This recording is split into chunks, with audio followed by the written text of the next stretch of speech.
Ever get that like nagging feeling, that feeling of doubt? You know, like a little voice whispering anxieties in your ear. Well, today we're diving into this concept from Islamic theology that explores just that. It's called waswasa. Waswasah. Yeah. Those whispers from Satan designed to, create doubt, especially when it comes to matters of faith. Mm. Our main guide for this deep dive is the book Waswasa, The Whispering of the Shaitan. Okay, yeah. And this book interprets the work of Imam al-Maqdisi al-Hanbali. Got it. So whether you're interested in Islamic practices or just fascinated by how, different cultures deal with temptation, I think this deep dive has something for you. Yeah, it's interesting. This book doesn't just talk about waswasa in a theoretical way. It really gets into like the nitty-gritty, It shows how it shows up in everyday life. Oh, interesting. Yeah. So let's get into it. The book lays out Satan's or Iblis's strategy, and it's honestly a bit unsettling. It's like he's got this multi-pronged attack, surrounding us with doubt from all sides. Yeah. And the Quran actually describes it in a very vivid way. And Yeah. Surah Al-Araf, verses 16, 17, it talks about how Satan attacks from, every direction. Front, behind, right, left. Yeah. Is whispering temptations, constantly trying to pull people away from the straight path.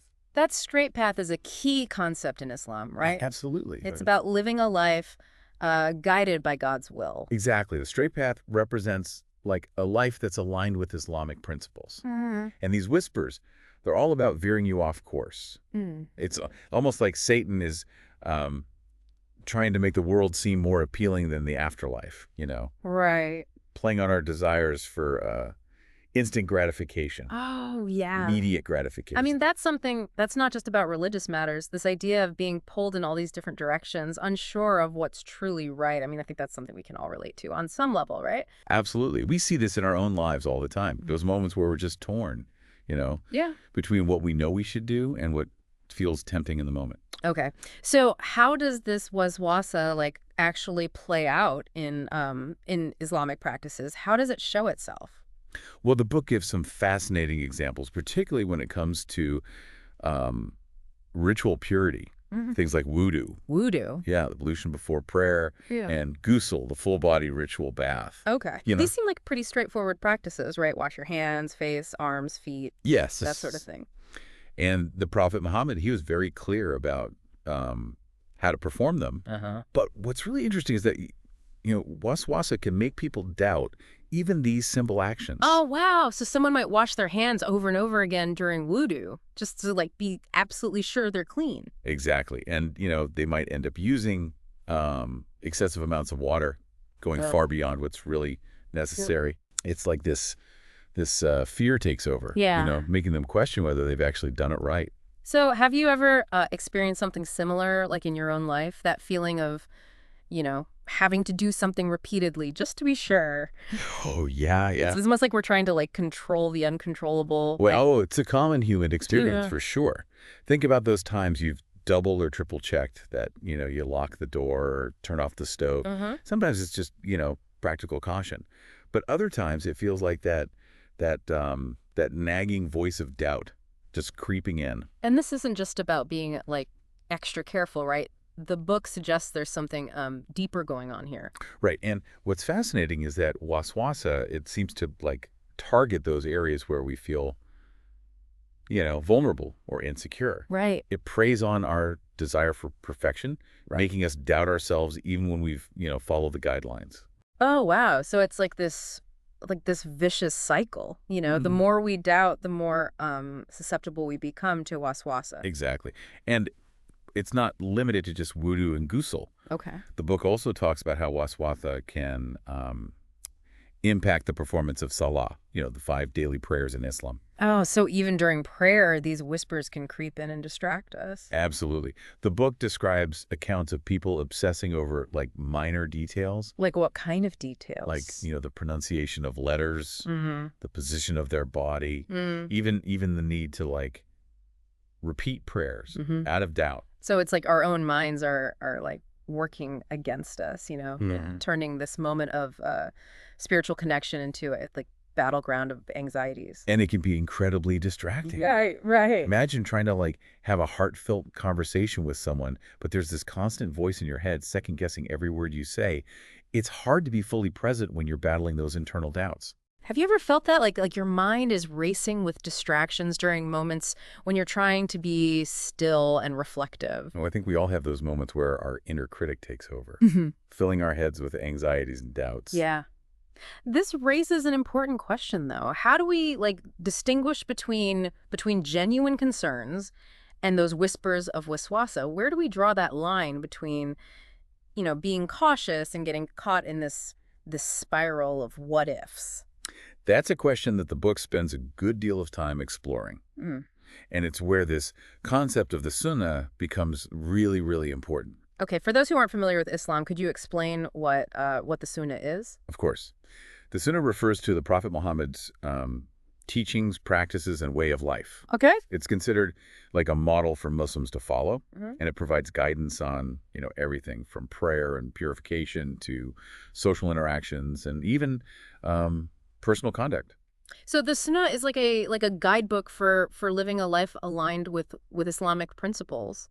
Exactly. And the book argues that by adhering to the sunnah, we can develop a stronger sense of certainty, and we can avoid getting, swept away by baseless anxieties. So it's not about like blindly following rules, but about grounding ourselves in the wisdom and teachings of the Prophet Muhammad. Precisely. The sunnah provides like a framework, a set of clear guidelines that can help us, discern between what is genuinely part of the faith and what might be, influenced by waswasa. Right. So if we're struggling with those doubts, the sunnah can help us to separate the wheat from the chaff, so to speak. It gives us that reference point, a way to check whether our anxieties are rooted in authentic teachings or just whispers of doubt. Exactly. It's like having a compass to guide us through the wilderness of uncertainty. That's a good analogy. I like that.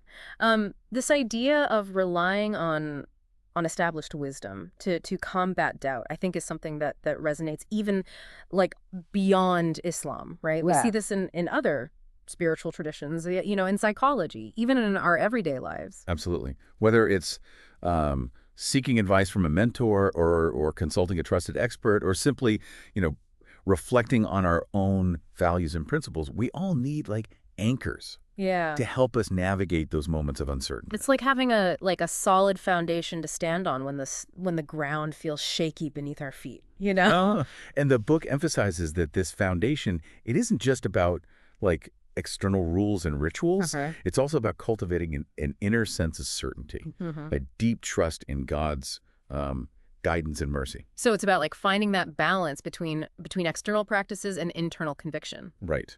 Precisely. And this is where the book delves into some like fascinating concepts about the nature of faith and the spiritual battle that we all face.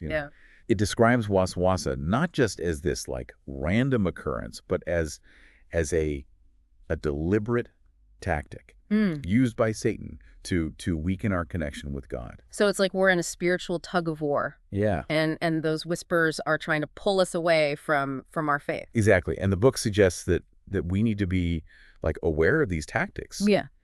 And equip ourselves with, the right tools to resist them. Okay, so what are some of those tools? What does the book recommend for combating waswasa? Well, it offers like a multifaceted approach. Okay. Addressing both the internal and external factors that contribute to those whispers, So it's not just about changing our outward behavior, but about cultivating a certain mindset as well. Right.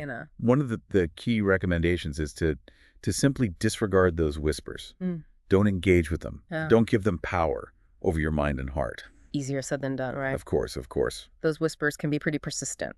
But the idea is that, by refusing to feed those intrusive thoughts, you're denying them the energy they need to grow. Right. It's like that saying, don't feed the trolls. The more attention you give them, the stronger they become. Right. Yeah. That makes sense. So it's about shifting our focus away from those doubts and anxieties and towards something more, positive and empowering. Exactly.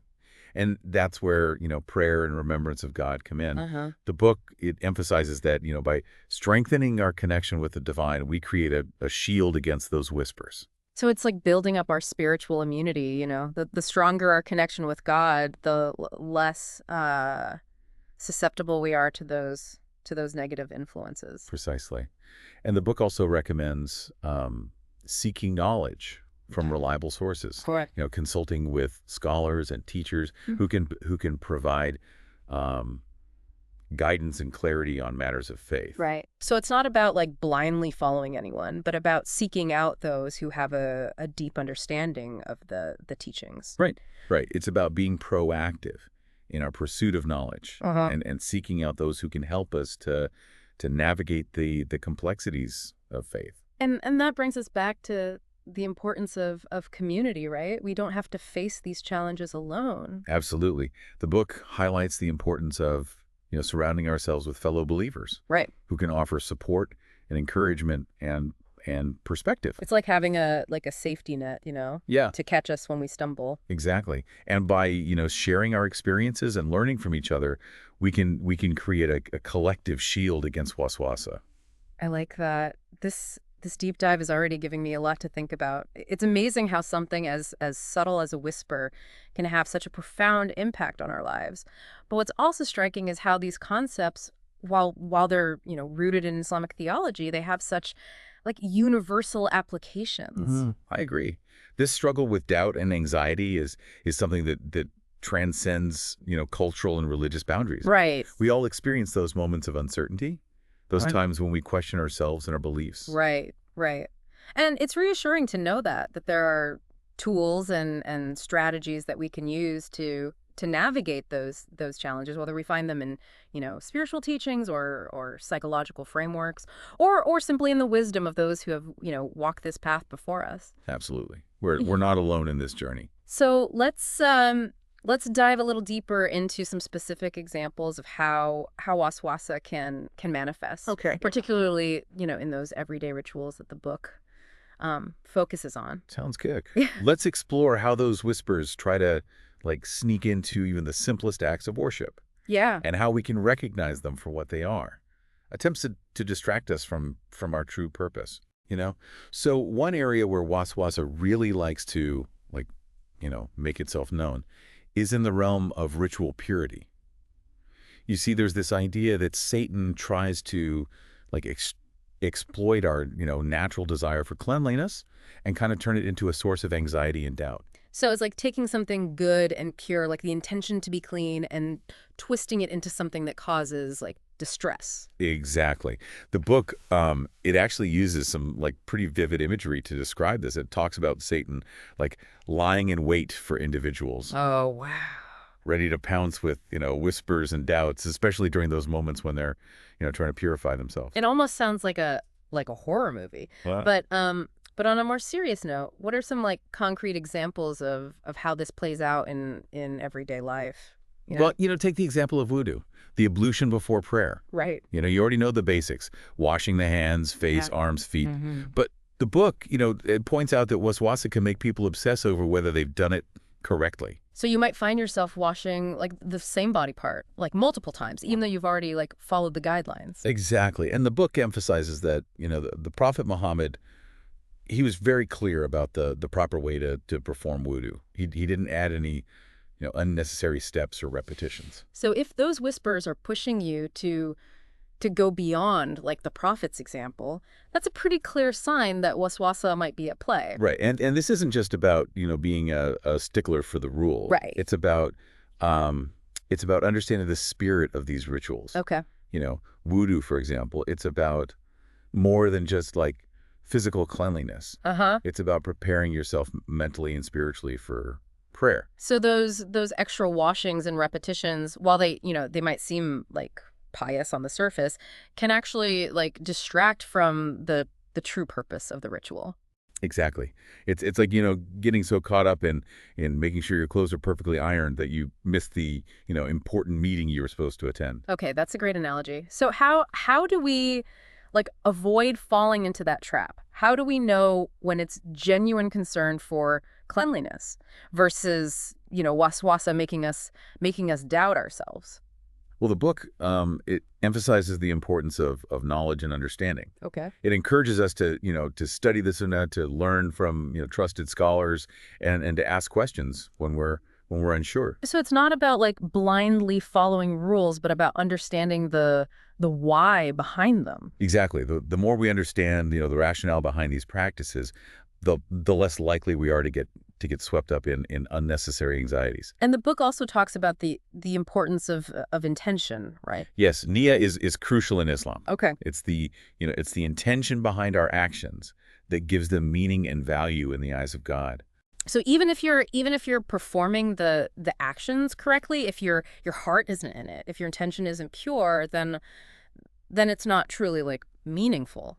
That's the idea. Yeah. And the book, it points out that waswasa can even like try to make us doubt our own intentions. Oh, wow. How so? Well, I might whisper thoughts like, did you really mean it when you made wudu? Were you truly focused on purifying yourself for prayer, or were you just going through the motions? So it's trying to plant seeds of doubt in our own hearts, making us question like our own sincerity. That's pretty insidious. It is. And the book emphasizes that we need to be vigilant in guarding our hearts and minds against these whispers. Okay. So we've talked about how waswasa can, manifest in ritual purity, especially, during wudu. Huh. Are there any other like areas of Islamic practice where it tends to like pop up? Oh, definitely. Yeah. The book also explores how waswasa can impact prayer itself, particularly, the performance of salah. This is fascinating to me because, prayer is supposed to be this time of like connection with God, like a source of peace and tranquility. It's hard to like imagine how doubt and anxiety could intrude on such a like sacred act. You'd be surprised how those whispers can just like sneak in. Yeah. Even during like moments of deep contemplation. Yeah. The book describes accounts of people obsessing over like the smallest details during prayer. Like what kind of details? They might worry about whether they've pronounced a certain letter correctly, or whether their posture is perfect, or whether they've moved their body in a way that invalidates the prayer. So even something as like simple as like the position of your foot could become a source of anxiety. Exactly. And the book points out that these anxieties, they often stem from like a misunderstanding of the Sunnah. So people are like creating these extra like rules and burdens for themselves, even though they're not actually like required by Islamic teachings. Right. And this is where, knowledge and understanding are so crucial. Right. By studying the Sunnah and learning from trusted scholars, we can develop a clearer sense of what's actually important during prayer. So instead of getting caught up in those minutiae, we can focus on the essence of prayer, which is to connect with God, with a sincere heart. Exactly. And the book actually provides some practical advice on how to deal with those intrusive thoughts during prayer.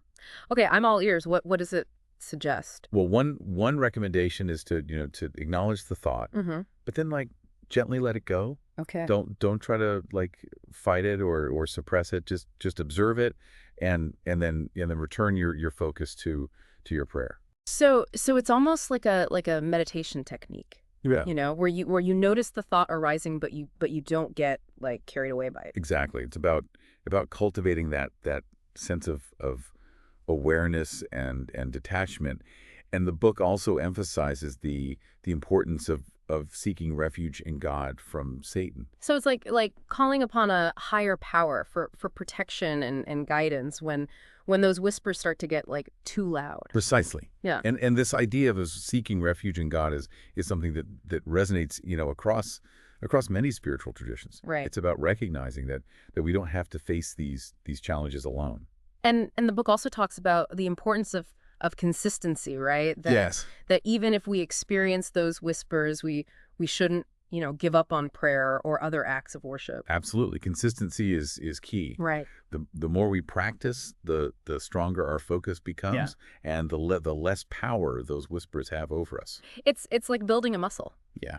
The more we exercise it, the stronger it gets. And the book also emphasizes that we shouldn't, beat ourselves up if those whispers do creep in. Right. It's natural to experience doubts and anxieties from time to time. So it's not about like being perfect, but about, striving to do our best and trusting in God's, mercy and guidance. Exactly. It's about approaching our faith with humility and recognizing that we're all on a journey of learning and growth. Now, you've mentioned the sunnah a few times, as a kind of antidote to waswasa. Could you give us some more specific examples of how the sunnah can help us to like navigate these doubts and anxieties? Of course. The book actually delves into several, practical examples, demonstrating how adhering to, the Prophet Muhammad's teachings can provide clarity and guidance in situations where waswasa might try to, lead us astray. Let's hear it. I'm really curious to see how these principles like play out in real life scenarios. Okay, well, one area the book focuses on is the issue of praying in shoes. Oh, that's interesting. I've heard, different opinions on that. Right. You see, some people, influenced by waswasa, they believe that it's disrespectful or impure to pray with shoes on.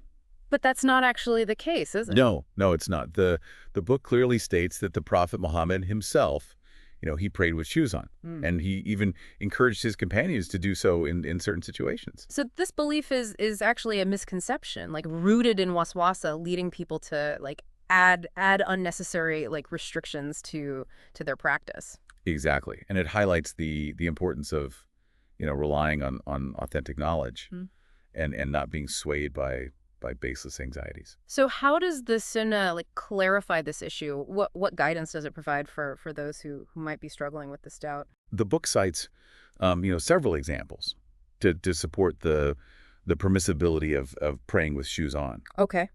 For instance, Anas bin Malik, a close companion of the Prophet, he reported that he saw the Prophet Muhammad performing salah while wearing his shoes. Wow. And Abu Sa'id al-Khudri, another companion, he said that if you come to the mosque and your shoes are dirty, you should wipe them and then pray while wearing them. So there's clear evidence from the sunnah that praying with shoes on is not only acceptable, but can even be the preferred practice in certain situations. Right. And the book emphasizes that the Prophet Muhammad, he taught his followers to perform salah wherever they were, as long as it was a clean and permissible place. So whether you're at home or in a field or even traveling, you don't need to find a specific spot or remove your shoes to pray. Exactly. The earth has been made a place of prayer for Muslims. And the Prophet Muhammad would often pray in simple, everyday locations, like sheepfolds, for example, demonstrating that even a humble place can be transformed into a sacred space. That's a beautiful reminder that prayer is not confined to specific like buildings or rituals, but can be like a part of our daily lives wherever we are. Now, another related issue that the book addresses is the practice of walking barefoot to the mosque. Oh, that's interesting. I've heard, different opinions on that as well. Yeah. It's a topic that often, generates discussion. Right. Some people, they believe it's necessary to walk barefoot, as a sign of respect and purity. However, the book, it clarifies that this was not the practice of the Prophet Muhammad or his companions. Really? So walking barefoot to the mosque is not a requirement in Islam? No, it's not. In fact, the companions of the Prophet, they often walked to the mosque with their shoes on. And there are accounts of them, entering the mosque without washing their feet after, walking through muddy or dusty areas. So this belief is another example of how waswasa can lead to like unnecessary actions and burdens. Precisely. The book emphasizes that true purity, it lies in the cleanliness of one's whole and intentions, not in adhering to external rituals that have no basis in the sunnah. It's a reminder that our focus should be on the essence of worship, not on getting bogged down in unnecessary details or anxieties. And speaking of anxieties, the book also discusses a rather specific issue that often causes concern, the ruling on Mahdi. I'm not familiar with that term. It's a type of fluid that can sometimes be discharged from men. Okay. Even without sexual arousal. Okay, and what's the ruling on that? Well, you see, some people influenced by waswasa, they believe that that if Madhi touches one's clothes, Mm. they must be washed completely. Mm. However, the book it clarifies that this is not the case. Really? So what's the proper like procedure? The Prophet Muhammad, he advised his followers to simply sprinkle water over the affected area if they found any traces of Madhi on their clothes. Mm-hmm. He even allowed people to pray in clothes that had been sprinkled with water after being affected by Madhi. So again, it's about finding a practical and balanced approach rather than resorting to excessive actions that might create unnecessary burdens. Precisely. The book emphasizes that Islamic teachings, they're meant to be accessible and easy to follow. Uh-huh. Not to make life more difficult or complicated. And this is a great example of that principle in action. Another interesting topic the book addresses is the use of stones for purification after using the toilet. Oh yes, I know that's a sunnah, but I've also heard that there are some misconceptions surrounding this practice. You're absolutely right. Some people influenced by waswasa, they believe that they must wash the area thoroughly with water, even after using stones. Mm-hmm. But the book clarifies that this is not necessary. So the stones themselves are sufficient for purification. Yes, the Prophet Muhammad himself, he used stones, and he never ordered the area to be washed afterward. So this is another example of how waswasa can lead to actions that go beyond like the prescribed practices, even when it comes to something as like simple as using the toilet. And it highlights how those whispers can make us doubt even the simplest and most straightforward teachings. Now, shifting gears a bit, the book also delves into the ruling regarding pus. This is an interesting one because it might seem counterintuitive to some. Okay, what's the issue with pus?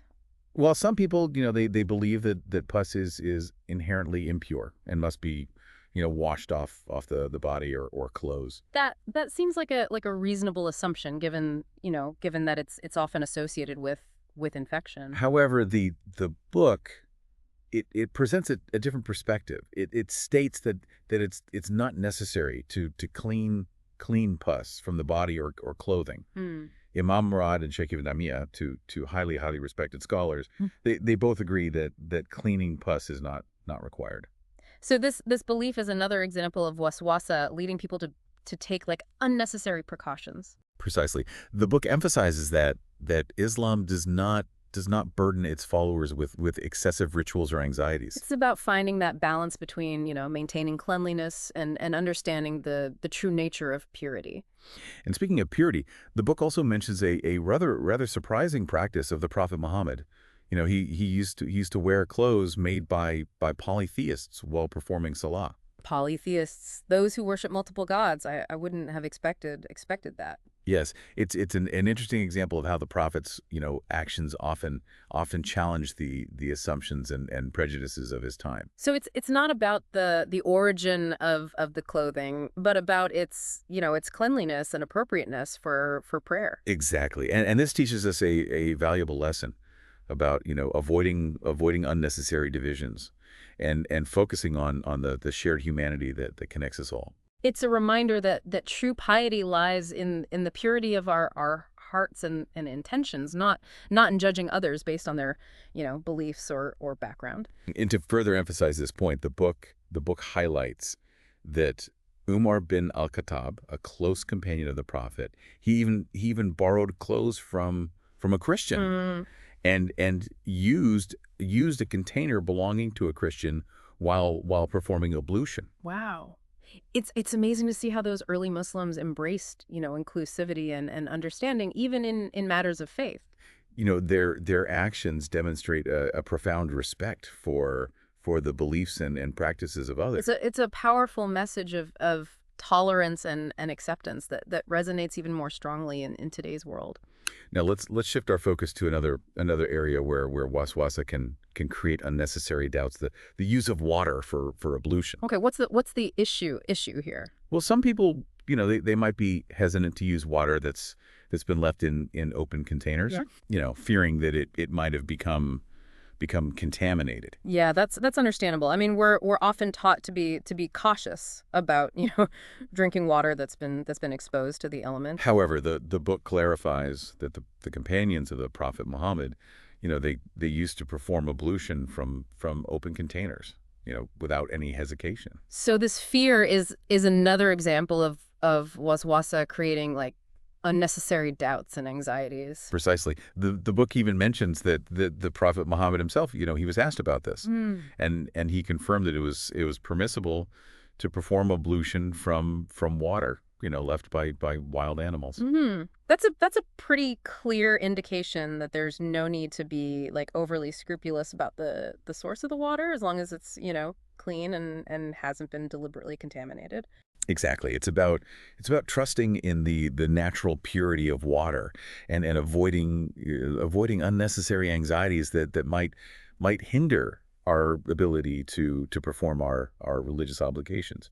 It's a reminder that sometimes those whispers can lead us to like overthink and overcomplicate things, even when there's a simple and straightforward solution available. Now let's talk about a topic that can be particularly challenging, the issue of performing salah while bleeding. Oh, this is an interesting one because it highlights the importance of finding a balance, between adhering to religious obligations and taking care of one's physical, well-being. You've hit the nail on the head. Yeah. So what are your initial thoughts on this? Would you consider prayer to be, permissible in such a state? That's a tough one. I mean, on the one hand, prayer is incredibly important in Islam, but on the other hand, if someone is bleeding, it seems like resting and taking care of themselves should be the priority. You've raised a valid point. It's all about finding that balance, and thankfully the book provides some guidance on this matter. It mentions that Muslims are allowed to pray with their wounds, even if they're bleeding, as long as they've performed their ablution properly. So the act of prayer itself is not invalidated by the presence of blood, as long as one is in a state of ritual purity. That's right. The book cites an account of Umar bin al-Khattab who continued praying even while blood was dripping from him. Wow. That's a powerful testament to the importance of prayer, even in the face of physical discomfort. Yeah. It really is. It's a reminder that our connection with God is not dependent on our physical state, but on the purity of our hearts and intentions. Okay. So what about breastfeeding mothers? I imagine they might have concerns about praying while their clothes might be soiled with milk or vomit. That's a very thoughtful question. Yeah. And you're right. Some people might believe that breastfeeding women should, change their clothes before praying due to the potential for soiling. However, the book it clarifies that this is not necessary. Really? So they can perform salah in their normal clothes, even if there are traces of their baby's bodily fluids on them. Exactly. Why is that? I mean, it seems like those substances would be considered like impure. No. Well, the reason is that both breast milk and a baby's saliva, they're considered pure in Islam. And the act of breastfeeding itself, it's seen as a natural and sacred bond between mother and child. That makes sense. It's a reminder that Islam recognizes the realities of motherhood, and doesn't impose unnecessary burdens on women during this special time. And this understanding, it can help us to approach all aspects of our lives, including our religious practices with more compassion and understanding. So it's about finding that balance between, adhering to our beliefs and recognizing the practical, realities of our human experience. Now let's look at another seemingly mundane example from the book. The Prophet Muhammad's practice of wiping his butcher's knife after using it. Okay, what's so significant about that? It might seem like a trivial detail, Yeah. but it actually teaches us a valuable lesson about the nature of purity in Islam. Oh. Well, you see, some people, they might assume that a knife that's used for butchering would be inherently impure because it comes into contact with, blood and animal flesh. Uh-huh. But the Prophet's action, it demonstrates that purity is not just about, avoiding certain substances or objects. Yeah, It's yeah. about cleanliness. Yeah. And removing any visible dirt or impurities. So even an object that's used for something as seemingly messy as butchering can still be considered pure if it's been properly cleaned. Exactly. And this understanding can help us to approach our daily lives with more ease Mm-hmm. and less anxiety about contamination. It's about finding that balance between maintaining hygiene and avoiding unnecessary fears or obsessions with purity. Now let's shift our attention to the topic of water purity. A subject that often generates a lot of questions and anxiety. I don't know, what does the book say about that? Well, it emphasizes that water is inherently pure Hmm. and cannot be defiled by anything. Really, but what about if it comes into contact with impurities?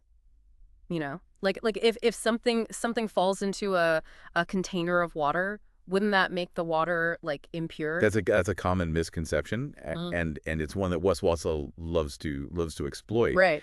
But the book, it states that the water itself remains pure as long as its taste, smell, or color have not been altered. So even if water comes into contact with something impure, it doesn't become like inherently contaminated itself. That's right. And this understanding can help us to overcome any unnecessary anxieties we might have about the purity of water. It's a reminder that sometimes, our fears can lead us to overestimate the potential for contamination, even when dealing with something as naturally pure as water. It's like our minds are trying to create problems where none exist. Exactly. And that brings us back to the importance of knowledge and understanding. Right. By studying Islamic teachings and learning from reliable sources, we can develop a more balanced perspective on matters of purity and avoid getting caught up in unnecessary anxieties. Okay. So we've talked about, ritual purity, prayer, and even seemingly mundane things like the purity of water.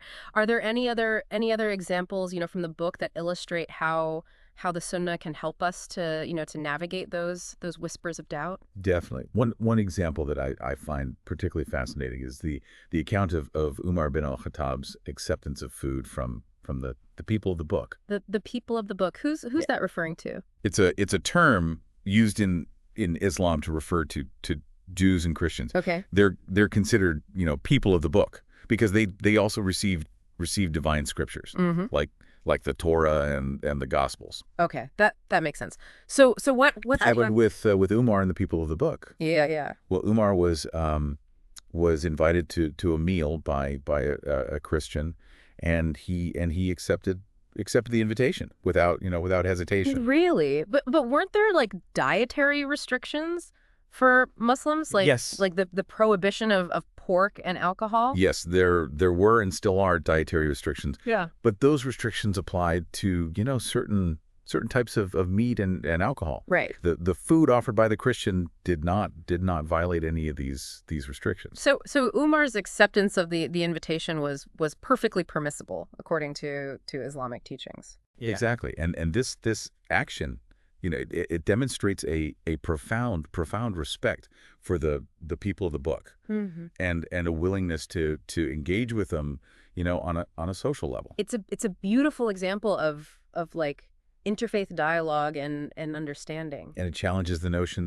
that Muslims should, isolate themselves from those who hold different beliefs. I love that. It's a reminder that building bridges of understanding and communication is crucial, especially in today's today's world. Now let's delve into a concept that's often misunderstood and can lead to unnecessary restrictions and anxieties. Yeah, okay. The connection between polytheism and forbidding what is lawful. Okay. Polytheism meaning the worship of multiple gods. Yes, that's right. And forbidding what is lawful, it refers to the practice of declaring things that are permissible in Islam as forbidden.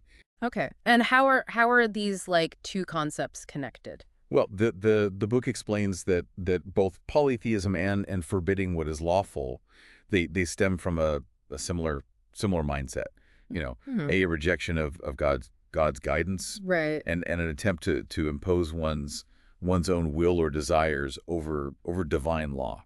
So it's about like a fundamental misunderstanding of the nature of God's authority. Yeah. And a tendency to create like artificial boundaries where they don't exist. Exactly. The book uses the example of how some people might forbid certain types of clothing or food. Okay. Even though there's no basis for this in Islamic teachings. So they're creating their own like set of rules and restrictions based on their own interpretations or cultural biases rather than relying on the guidance of the Quran and the Sunnah. Precisely. Yeah. And this can lead to a distortion of the faith and a sense of alienation from its true essence. It's a reminder that true piety lies in following the guidance of God as revealed in the Quran and the Sunnah, not in creating our own versions of the faith.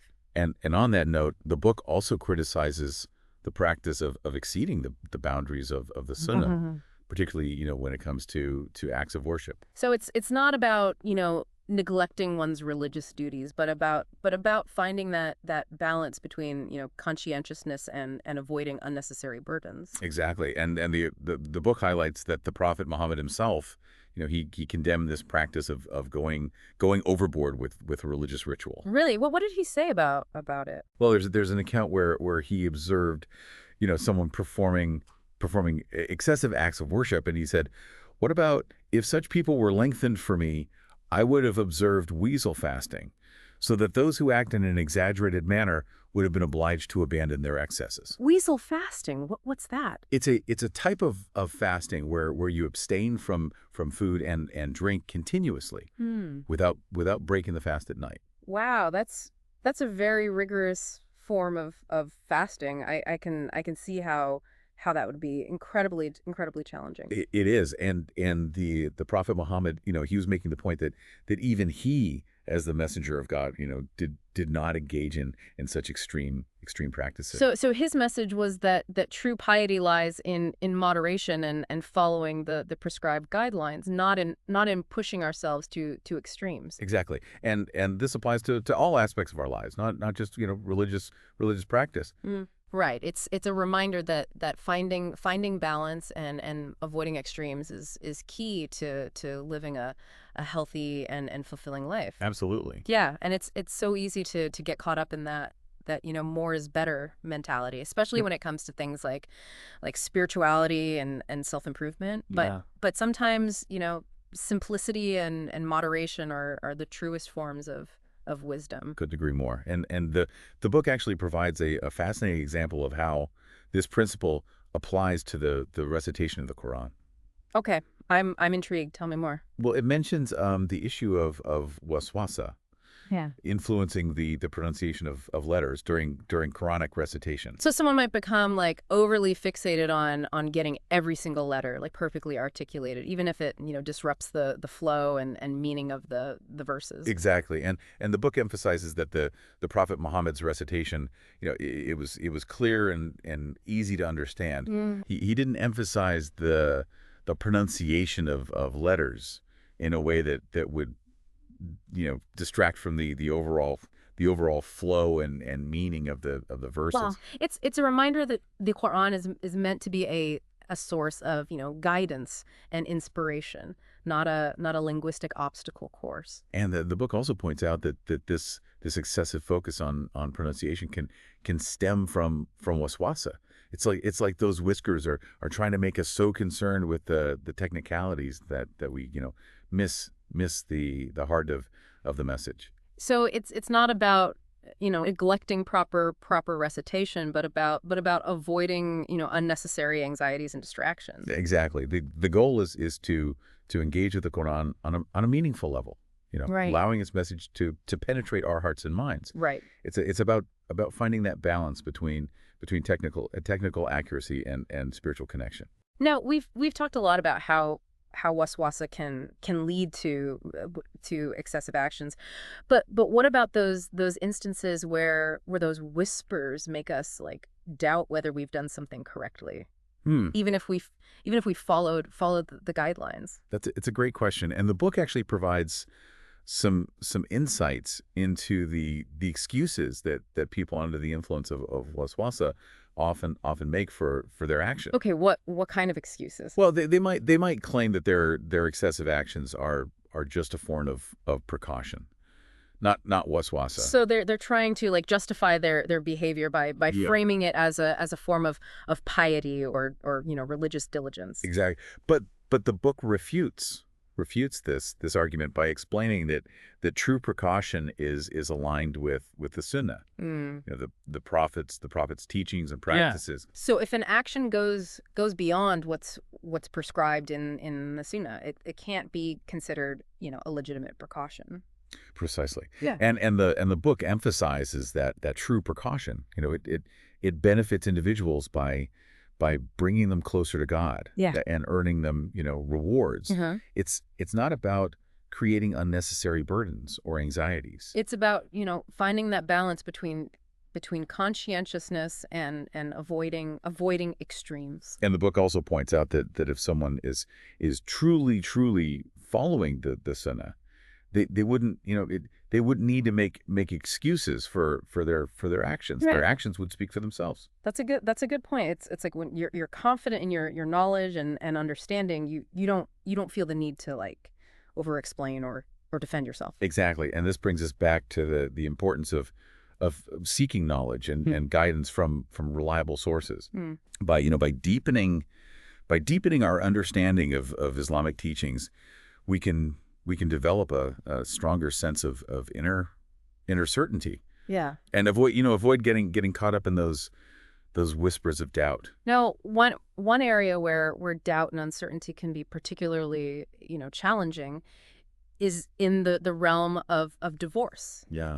It's a complex issue with a lot of emotional baggage. And it's easy to imagine how waswasa could exploit those vulnerabilities. Absolutely. Divorce is a significant life event, and the book actually dedicates a whole section to discussing how waswasa can manifest in this context. I'm really interested to hear this. What are some of the specific like scenarios that the book addresses? Well, one scenario is when a man divorces one of his wives, but forgets which one he divorced, or doesn't mention her name. That sounds like a recipe for confusion and chaos.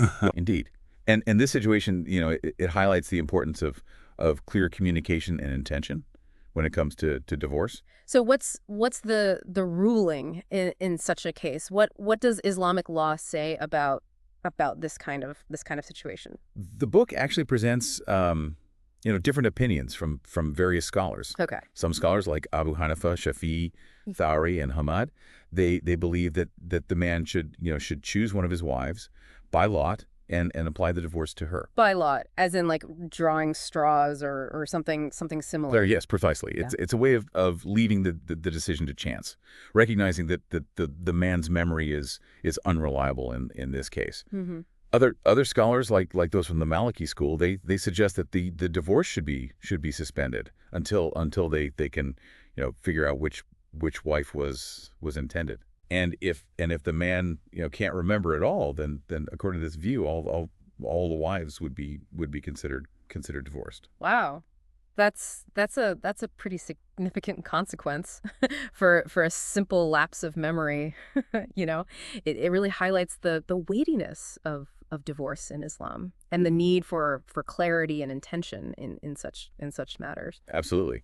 And the book goes on to explore other scenarios where doubt might cloud the issue of divorce. Okay. Like when a man utters a divorce statement in a state of doubt or under duress. So if someone is forced to pronounce a divorce against their will. Exactly. Or if they, say it in a moment of anger or confusion, right. Not truly intending to end the marriage. Right, right. Those are tricky situations for sure. What does the book say about them? Well, it emphasizes that divorce should be based on certainty and a clear intention to dissolve the marriage.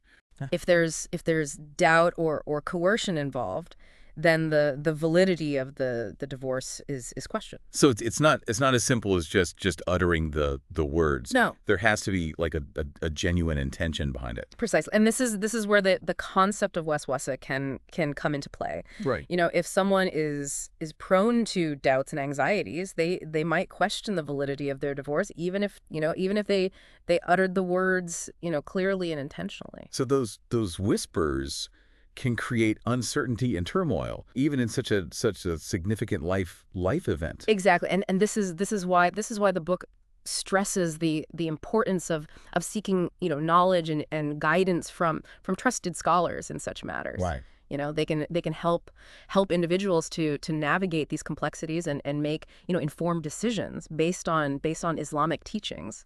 It's a reminder that we don't have to face these challenges alone. Yeah.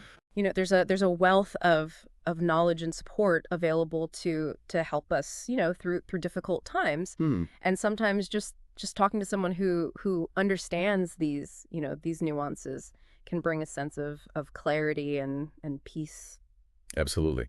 And the book, it goes on to address many other specific examples of how waswasah can manifest in various aspects of Islamic practice, from the permissibility of using water that's been left in open containers to the ruling on praying while wearing clothes that have been soiled with a baby's bodily fluids. So it really covers a wide range of situations, demonstrating how those whispers of doubt can try to creep into even the most mundane aspects of our lives. Exactly. And through all these examples, the book consistently emphasizes the importance of grounding ourselves in the Sunnah. Yeah. Seeking knowledge from reliable sources and cultivating a strong connection with God through prayer and remembrance. It's about building that fortress of faith, so to speak, to withstand those attacks of doubt and uncertainty. Yeah, and it's also about recognizing our own vulnerabilities. Yes. and being proactive in seeking help and support when we need it. We don't have to face these battles alone. This deep dive has been incredibly, insightful so far. We've covered a lot of ground, from the Quranic basis of waswasah to its manifestations in everyday life and the role of the Sunnah in providing guidance and clarity. It's been a fascinating, exploration, and we've still got more to uncover. I'm ready for the next layer of the dive. What else does the book have to offer in terms of understanding and overcoming waswasah? Well, as we approach the final pages of this book on waswasah, yeah, it's clear that the author wants to leave us with a sense of hope and empowerment. Oh, that's reassuring. After all this talk about, Satan's whispers and the insidious ways they can, creep into our lives, a little bit of hope is definitely welcome. What's the overall message that the book leaves us with? Well, the book reminds us that while those whispers may be, inevitable, succumbing to them is not. Okay. It emphasizes that we have the power to choose how we respond to those doubts and anxieties. So it's not about eradicating those thoughts altogether, but about learning to manage them effectively. We're not going to stop those whispers from popping up, but we can choose whether or not to let them control us. Right? Exactly. It's about cultivating that inner strength and resilience to withstand those attacks of doubt. And the book it provides a sort of roadmap for achieving this. Okay, I like the sound of that. What are some of the key points on this roadmap to resilience? Well, First and foremost, the book stresses the importance of seeking knowledge. Okay. It encourages us to study the Quran and the Sunnah, to learn from trusted scholars and teachers, and to constantly strive to deepen our understanding of Islamic teachings. That makes sense. The more we understand, the why behind Yep. behind the rule and rituals, the less likely we are to get swayed by Yeah. those whispers that try to make us doubt or overthink things. Exactly. Knowledge is like a shield that protects us from those arrows of doubt. I like that. And what else does the book recommend aside from knowledge? What other tools can we equip ourselves with? Well, it also emphasizes the importance of prayer. Not just the ritualistic aspect of prayer, but the heartfelt connection with God that it fosters. So it's about like nurturing that relationship with the divine, building that sense of trust and reliance that can help us through those moments of doubt and uncertainty. Precisely. Prayer is like a lifeline that connects us to a source of strength and guidance beyond ourselves. And the book also, talks about the importance of seeking refuge in God from Satan, right? Yes, that's a key practice in Islam. Right. And it's something that the book, repeatedly emphasizes as a way to combat waswasa. So it's like calling upon a higher power. Yeah. For protection and support when those whispers start to get like too loud. Exactly. It's a reminder that we don't have to face these battles alone. And the book also highlights the importance of community, right? Surrounding ourselves with fellow believers who can offer support and encouragement. Absolutely. It's so important to have a network of people who understand these challenges and can offer perspective and guidance. It's like having a team of cheerleaders, to root us on when we're feeling discouraged. And the book also talks about the importance of patience and perseverance. Yeah. It reminds us that overcoming waswasa is not a one-time event, Right. but an ongoing process. So it's like training for a marathon, not a sprint. It's about building those mental and spiritual, muscles over time, knowing that there will be setbacks and challenges along the way. Exactly. It's about committing to the long game, trusting that with consistent effort and sincerity we can make progress. Now, we've talked a lot about the Islamic perspective on waswasa, but I think this concept has broader implications for anyone who struggles with doubt and anxiety, regardless of their religious beliefs. I completely agree.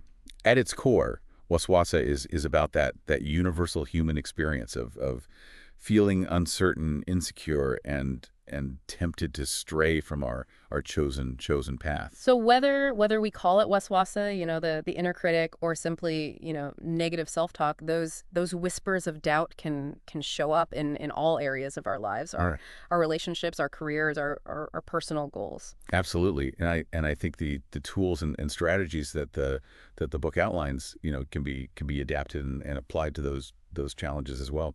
So it's about finding ways to cultivate that inner sense of certainty, to ground ourselves in knowledge and wisdom, to build supportive relationships, and to keep moving forward even when those whispers try to hold us back. Beautifully said.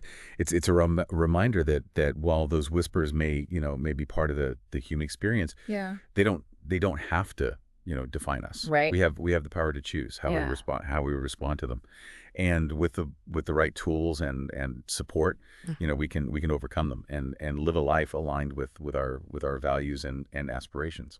This deep dive into waswasa has been truly, illuminating. It's given me a new framework for understanding those nagging doubts and anxieties that we all experience from time to time, and it's reminded me that there are practical steps we can take to manage those thoughts and prevent them from controlling our lives.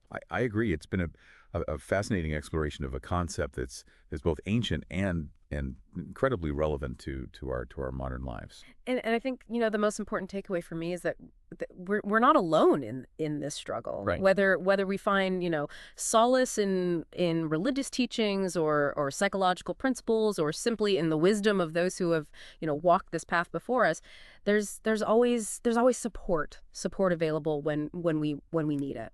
Beautifully said. And as we conclude this deep dive, I would encourage you, to reflect on your own experiences with doubt and anxiety.